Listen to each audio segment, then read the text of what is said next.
Bienvenue dans cette nouvelle édition du QG Week-end. Au sommaire, alors que l'opposition est en ordre de marche, la majorité choisit officiellement son candidat ce dimanche en Côte d'Ivoire. Sans surprise, c'est le président Alassane Ouattara qui devrait être élu par le parti pour se représenter à l'élection présidentielle prévue en octobre 2015. L'élection présidentielle au Nigeria est, elle, dans moins d'une semaine. Et déjà, le président Goodluck Jonathan se montre confiant. Le chef de l'État, candidat à sa réélection, a déclaré vendredi sur les ondes que l'insurrection de Boko Haram serait maîtrisée d'ici un mois. Comment le Bénin prépare-t-il son passage de l'analogique au numérique ? La transition est prévue pour le 17 juin 2015 et elle devra permettre une meilleure réception des chaînes de télévision. Plusieurs modifications matérielles et administratives sont prévues. C'est ce dimanche que se tient le congrès extraordinaire du Rassemblement des Républicains, le RDR, en Côte d'Ivoire. Le parti du président Alassane Ouattara devrait officiellement être désigné comme candidat à sa réélection. Quel est le bilan du mandat présidentiel du chef de l'État ? Retour sur son quinquennat avec Jean-Célestin Edjangué Kekeli Afeto.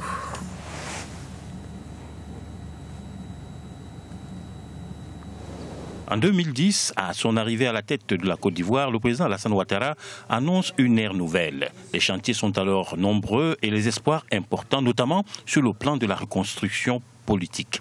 Au moment où le Rassemblement des Républicains, le RDR, s'apprête à l'investir officiellement comme candidat à la présidentielle d'octobre 2015, des observateurs dressent un bilan de son quinquennat. Parlant de bilan politique, nous avons régressé.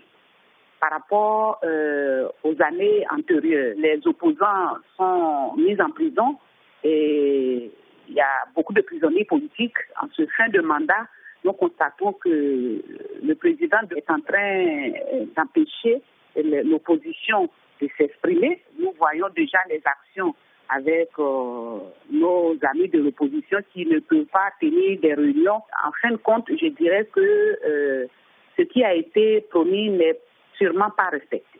À l'issue de la crise post-électorale, le pays présentait un visage délabré dans tous les secteurs d'activité et la croissance était négative. Le PIB était en repli de 4,7% en 2011 au lendemain de cette même crise. Et le pays a connu depuis une croissance de 9,8% en 2012, puis pratiquement de 10% en 2013, selon le ministère de l'économie ivoirienne. Aujourd'hui, la Côte d'Ivoire vise l'émergence à l'horizon 2020. Sur le plan économique, je crois que le bilan il est plutôt positif. Il a misé sur le long terme. Donc, une stratégie économique misée sur le long terme va mettre l'accent sur les infrastructures économiques, ce qui a été le cas entre le pont, les routes, les autoroutes et certaines autres infrastructures économiques. Ça permet justement d'avoir les fondations d'une économie durable. Et ça, je crois que quand il parle de la Côte d'Ivoire devenir un pays émergent en 2020, c'est les fondations qui sont en train d'être posées. Et évidemment, dans ce processus de mettre en place ces fondations-là, ça crée une certaine attractivité pour le secteur des investissements. Le président du Parti démocratique de Côte d'Ivoire, le PDCI, Henri Konan Bédié, avait affirmé mercredi 17 septembre, lors de son appel à Daoukro, que le bilan de son allié Alassane Ouattara à la magistrature suprême est plus que flatteur. Force est de constater que malgré une croissance d'environ 10%, un habitant sur deux de la Côte d'Ivoire est considéré comme pauvre. En cause, principalement les effets de la crise post-électorale de 2010 et la destruction des PME, des petites et moyennes entreprises, au nom d'une politique d'assainissement lancée par le gouvernement d'Alassane Ouattara. Première visite sur le continent pour la nouvelle secrétaire générale de l'Organisation internationale de la francophonie. Michaëlle Jean démarre dimanche un voyage de 3 jours en Guinée. Celle qui succède à l'ancien président sénégalais Abdou Diouf doit s'entretenir avec le président Alpha Condé ainsi que d'autres acteurs politiques du pays. Michaëlle Jean qui visitera également un centre de traitement du virus Ebola, la fièvre hémorragique qui a causé la mort de près de 2000 personnes en Guinée en une année. Le président Goodluck Jonathan confiant à l'approche de l'élection présidentielle. Les Nigérians doivent se rendre aux urnes dans une semaine, samedi 28 mars. Le chef de l'État, candidat à sa réélection, a déclaré vendredi sur les ondes que l'insurrection de Boko Haram serait maîtrisée d'ici un mois. Mais pour certains observateurs, cette déclaration serait un effet d'annonce. Ibra Radinjaï. La lutte contre Boko Haram s'invite dans la campagne présidentielle au Nigeria. Le chef de l'État nigérian, Goodluck Jonathan, a déclaré ce vendredi 20 mars espérer que l'armée reprenne d'ici un mois toutes les localités occupées dans le nord-est par Boko Haram. Je suis très optimiste. Nous n'aurons pas besoin de plus d'un mois pour reprendre tous les territoires tombés entre leurs mains. Boko Haram s'affaiblit de jour en jour. L'annonce du président Goodluck Jonathan tombe en pleine campagne et paraît, aux yeux de certains, une façon de répondre à ces nombreux détracteurs qui pointent du doigt son impuissance face à Boko Haram. Alors les déclarations du président Jonathan par rapport à Boko Haram sont sans doute dans un timing électoral. Les élections sont prévues pour la semaine prochaine. Apparemment, elles ne seront pas repoussées. Elles ont déjà été une première fois. Et je pense qu'il s'agit aussi de rassurer la population, de l'appeler à aller voter, même si on sait que la population qui est concernée par Boko Haram est très probablement anti-Jonathan. Donc il s'agit aussi des personnes qui ne voteront pas pour lui. Donc il y a aussi tout cet aspect dont il faut tenir compte. Toutefois, sur le plan militaire, la secte islamiste a montré plusieurs fois sa capacité à rebondir, ce qui pousse de nombreux analystes à rester prudents, même si les résultats de la coalition militaire contre les islamistes sont encourageants. Sur le plan des opérations militaires sur le terrain, on peut néanmoins penser que Boko Haram est en repli, d'une part parce que le Cameroun, le Tchad et le Niger ont fait le boulot à leur niveau et continuent de le faire, et d'autre part parce que l'armée nigériane est quand même en train de se réinstaller un peu plus dans le nord, même si on voit que la difficulté sera de consolider les villes reprises à Boko Haram. Donc ce sera sans doute cela l'enjeu, consolider dans la durée cette victoire, tout en sachant que tant que Shekau et les principaux artificiers et financiers de Boko Haram n'auront pas été retrouvés ou éliminés, la menace va persister et qu'il est très probable que dans le cas des élections qui auront lieu, il y aura très certainement des attentats et des morts parce que toutes les élections au Nigeria, Boko Haram ou pas, ont été ponctuées de violence. Plus de 36 localités ont été reprises des mains de la secte islamiste selon les autorités nigérianes.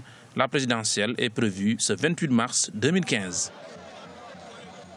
L'Éthiopie prend des mesures drastiques contre le braconnage d'éléphants. Vendredi 20 mars, un stock de 6 tonnes d'ivoire a été brûlé dans la capitale Addis Abeba. Des défenses ou autres objets issus du trafic international dont la valeur s'élevait à 12 millions de dollars. Une opération similaire à celle menée au Kenya au début du mois de mars pour empêcher les fuites et décourager la demande. Selon les organisations de protection animalière, depuis le début des années 80, 90% des pachydermes ont disparu. Dans 3 mois, le Bénin, au même titre que d'autres pays du continent, entamera sa transition vers la télévision numérique. La fin du système analogique est prévue pour le 17 juin 2015. Un changement de diffusion qui entraîne aussi une mutation jusque dans l'administration. Lefty Ounou, Birama Saonera. D'ici le 17 juin 2015, une mutation des supports de diffusion au niveau des médias sera observée. Au Bénin, le cadre juridique existe déjà grâce au vote de la loi du numérique. L'Office des radiodiffusions et télévisions du Bénin va aussi connaître une profonde mutation. L'Office de radiodiffusion et télévision du Bénin va subir, c'est déjà adopté par le Conseil des ministres du 11 février dernier, une mutation juridique. Et pour se muer d'un côté à une société éditrice, ORTB, et l'autre société, c'est la société de diffusion, qui est appelée à récupérer tous les centres, tous les émetteurs de diffusion, actuellement octroyés à l'ORTB par l'État. 5 principaux axes ont été définis pour cette transition du numérique. Il s'agit entre autres de la réforme de l'ORTB, de la construction des gros équipements, de la formation des acteurs des médias, de la communication, de la sensibilisation sans changement de civilisation et de l'accompagnement social des populations. Pour répondre à ces nouveaux défis du numérique, un accent particulier est mis sur la formation des acteurs des médias. 120 journalistes sont sélectionnés pour une mise à jour des connaissances, histoire de leur octroyer le profil multimédia. Aujourd'hui, avec l'avènement de la TNT, je crois que le besoin se fait encore plus sentir et un accent particulier est mis sur la formation, depuis les journalistes jusqu'aux techniciens, en passant par les monteurs et tout ce qu'il y a comme métier qui gravite autour. La Commission nationale avance de manière bien outillée et organisée. Il ne s'agit pas pour la population béninoise de changer les écrans cathodiques. Il y aura une période de diffusion aussi bien en analogique qu'en numérique. la Commission nationale de la migration de l'analogique au numérique a conseillé et suggéré au gouvernement un prolongement de la période de simulcase jusqu'au mois de juin 2016 pour permettre aux Béninois de suivre les temps forts de l'actualité des législatives, des municipales et communales et de la présidentielle de 2016. C'était le journal de la rédaction. Merci de l'avoir suivi. Retrouvez dans un instant une nouvelle édition du QG Week-end sur Africa 24.